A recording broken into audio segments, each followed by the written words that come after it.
Hello बच्चों, चलिए दिए गए प्रश्न को समझते हैं। प्रथम n प्राकृतिक संख्याओं का योग ज्ञात कीजिए। सबसे पहले हम बात करते हैं मुख्य अवधारणा की।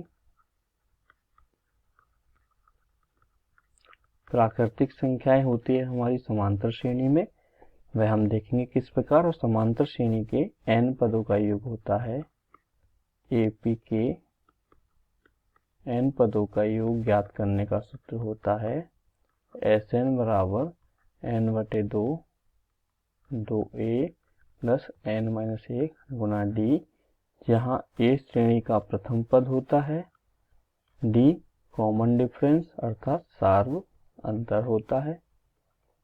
हम बात करते हैं सबसे पहले प्रथम n प्राकृतिक संख्याएं। तो प्राकृतिक संख्याएं हमारी होती हैं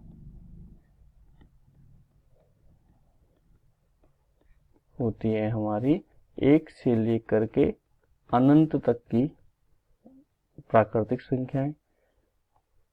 प्रथम n प्राकृतिक संख्याएं क्या हो जाएंगी? 1 से लेकर n तक की समस्त प्राकृतिक संख्याएं।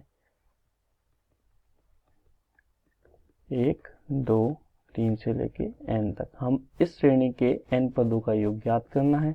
तो यहां से हम देखेंगे तो प्रथम पद है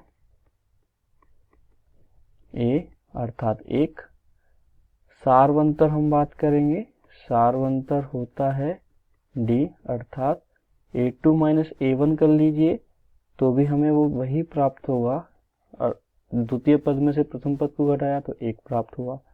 तृतीय पद में से द्वितीय पद को हम घटा देते हैं तो भी हमें 1 ही प्राप्त होगा। अर्थात सार्वंतर d हमें क्या प्राप्त हो रहा है? 1 प्राप्त हो रहा है।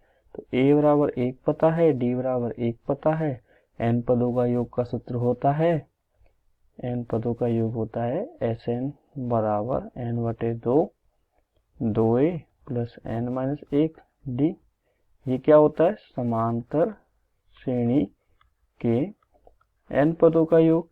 क्योंकि समस्त प्राकृतिक संख्याएं जो प्रश्न में पूछी गई है प्रथम n प्राकृतिक संख्याएं वो समांतर श्रेणी में होगी, इसलिए हमने समांतर श्रेणी के n पदों का योग का सूत्र ज्ञात किया है। उसी के अनुसार हम प्रश्न को हल करेंगे। तो यहाँ से हमें पता है कि चूंकि a बराबर 1 है, d बराबर 1 है, तो प्रश्न में हम मान रख देते हैं।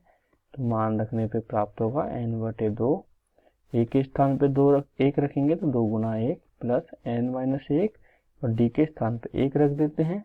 हल करेंगे n/2 2 प्लस n-1 कोष्टक को हम खोल देंगे तो प्राप्त होगा n/2 2 प्लस n-1 अर्थात Sn बराबर n/2।